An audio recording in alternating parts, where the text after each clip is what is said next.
We're getting ready for our last performance here in Houston. And as we go to the theater for the final matinee, we were watching Mildred Pierce with Joan Crawford and the Great Butterfly McQueen. Okay. Well, here's our suite. You haven't seen our great suite so far. It's quite lovely, isn't it? It is. There's a whole bedroom in there. And like Kitchen. a dressing area. Come on, we gotta go. Oh, okay. Yeah. Here's our corridor. Our long corridor. Now, when we go out, we go through the great room. That's what they call it, the great room. The great room. It's really the just okay room. You think it's great? Well, I think it's okay. You don't think it's great? It's okay. Here's the lovely posh elevator. Very posh. Now, the Sandtrap Grill. Look at this. 50% discount on weekends. But look at how cheap everything is, like $11. So that would be $5.50. I like that. Chicken fat steak. Here's the great room. It's the great room. But it's kind of just okay.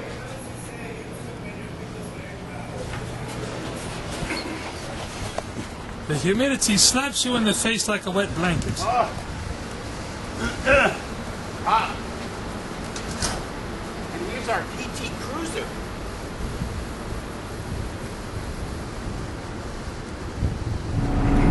Now we're on the freeway. This is the Sam Houston Freeway.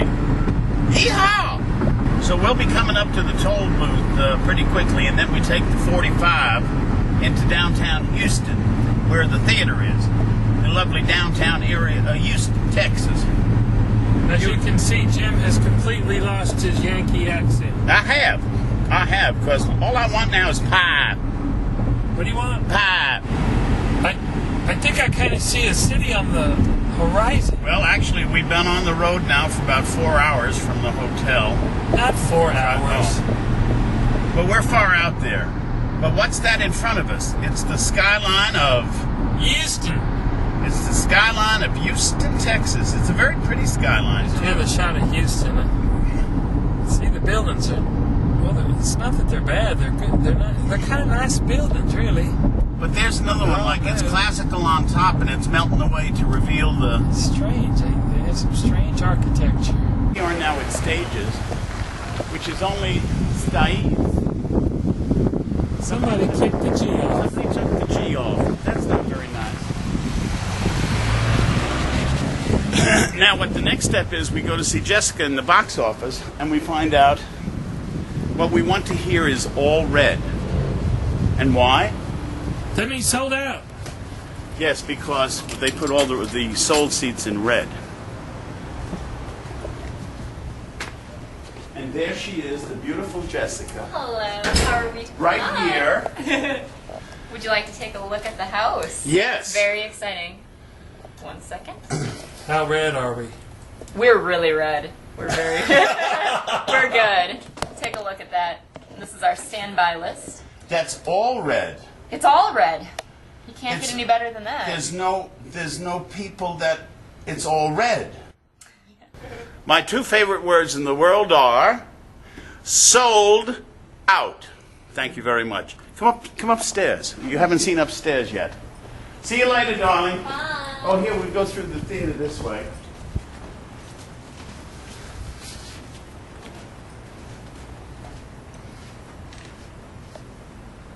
This is the big billboard outside the theater. And here's our theater. No food or drink inside. Thank you very much.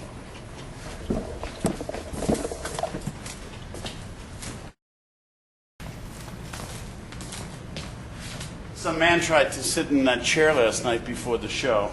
Isn't that funny? The green chair? Yeah.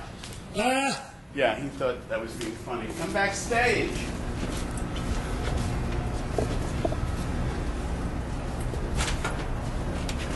I'm never sure which dressing room is mine. Maybe it's this one.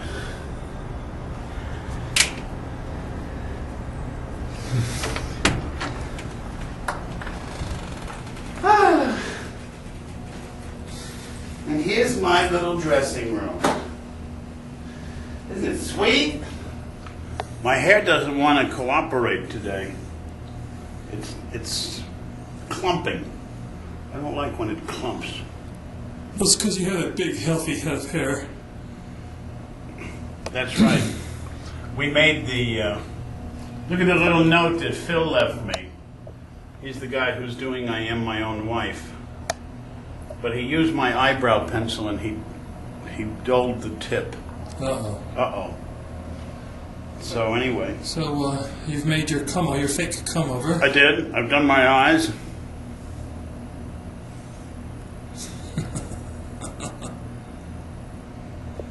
And I'm ready to go. Ready for your last show? I am ready for the last show. I'm sorry it's the last show. Then before the show, I come down these stairs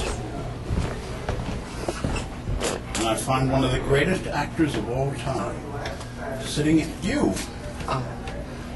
the stairwell reading. What are you reading? Then my beloved Karen is right there. And then what I do is I go into the booth and I make a nuisance of myself.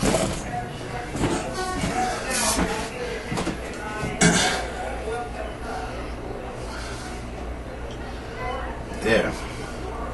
And I watch the people come in. All these mothers.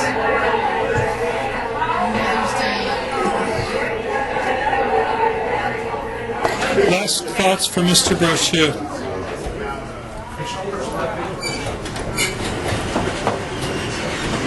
And besides that? And what else? Yes, but are you sure? I was doing a review. Within a Gene Coker and the Loose Lips, that's Jerome Robbins. Well, I was doing my nightclub act then, and I was doing characters, and Robbins said to me, you know, I think you'd be a very good actor. I said, why? The reviews for the show were terrible. They were especially terrible for me. One critic said, Zero lives up to his name. So, well, after the show, I was going home one night. I was walking up 34th Street, but we had the greatest apartment in New York City. It was the best on 46th Street between 5th and 6th. Had these huge rooms, these high ceilings, and the elevator opened right into the living room. It was wonderful. The door would, the first time Kate's mother came over, the elevator doors opened, she walked in, she thought we were living in a department store. She thought she had walked into the furniture section.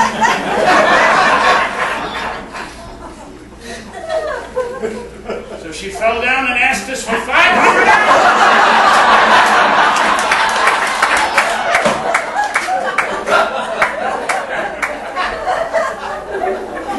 We never kept those doors locked. We loved people to come over. God, some of the greatest thinkers in the world used to come over. We had the best musicians, great actors, great writers, bad writers, FBI men. That's another story. Should I ignore it? I don't think so. So, I grabbed my stomach and I apologized to the audience for having a Mexican dinner before the show.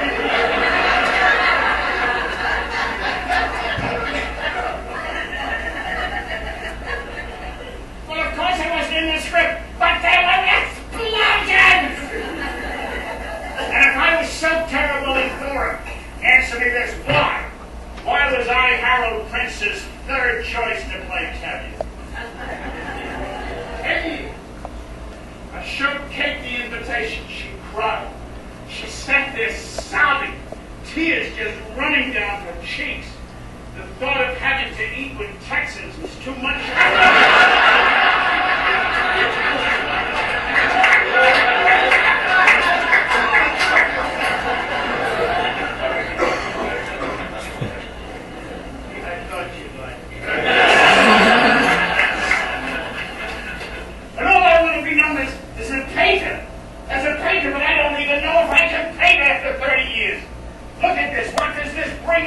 Besides your lunch. me feel? It makes me angry. Because I'm an angry man, Arthur. See, any man who's been excluded is an angry man, and I have been excluded as a man. I've been excluded as a Jew. I have been excluded as an entertainer. You know, I have had so many doors slammed in my face. Yet, I stand on the outside of those doors and I pound. I scratch, I scream, I say, let me in. Mostel is here, son of Israel in Cena. How can you exclude the life of the party? I want to thank you for asking me to do it. I was your third choice?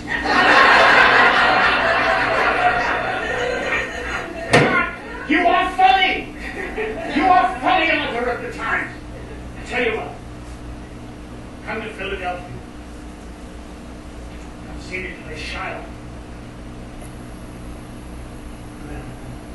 We're at the Forest Theater. Oh, it's a beautiful theater they built in 1920. Remember I told you about my dear friend Davy Burns? Davy died on the stage of that theater. He was trying out a new musical. He had just gotten the biggest laugh of the night. He had a heart attack. And as he was dragged off into the wings, the last two sounds he ever heard were laughs and applause. For him. No, you're right. It's not a bad way to go. Hey, don't worry, Arthur. That's not going to happen to me. Haven't you heard? I'm too angry to die. And beside, I'm gonna live forever! Your ear. Wait, I just noticed your ear. It's magnificent. You know your ear looks bigger when you're standing up than when you're sitting down? I've never seen it.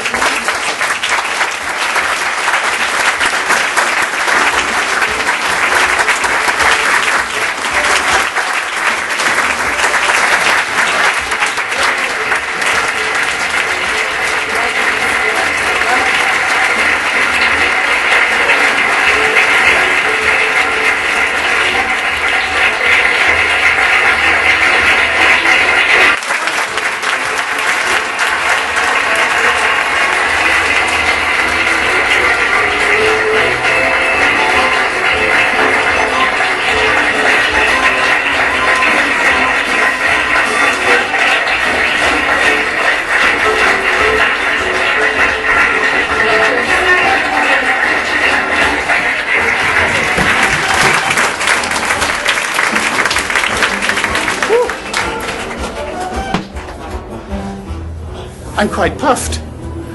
Puffed? Puffed. Oh, we can't see you. It's too dark.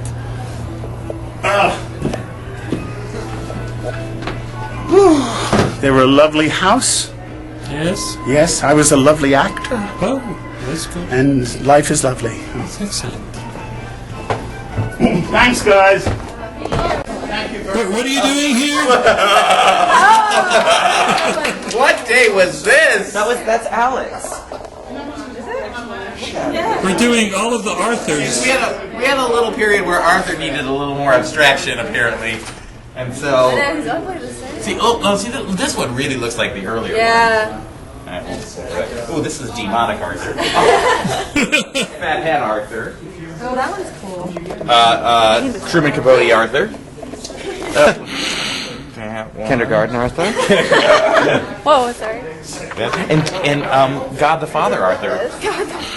Oh, look That was- at all the We put out all the Arthurs. show. Look at. I'm fascinated by this period in your work.